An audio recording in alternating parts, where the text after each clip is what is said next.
The aim of teletriage is to provide care in the care home, because it's believed that the residents get a better care experience by being looked after by an environment that's familiar to them with people that they know.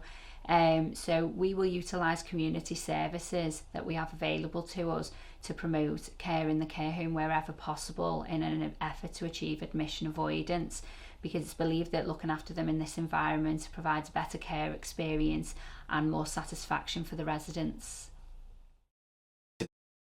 So I sent a lady up to A&E, it must have been a few months ago now, and it was unavoidable. We had to send her into A&E, and I spoke to Emma, teletriage nurse, through the Skype and things, and the follow-up service, it was just incredible, because I went to the hospital later that morning to carry out an assessment on another resident, and I banged into her in the lift, and I said, "Well, wait," and she was just off to A&E to check on our resident.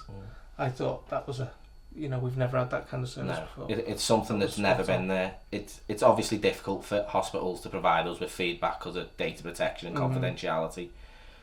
But there does need to be that link, and at the minute, teletriage is it for us.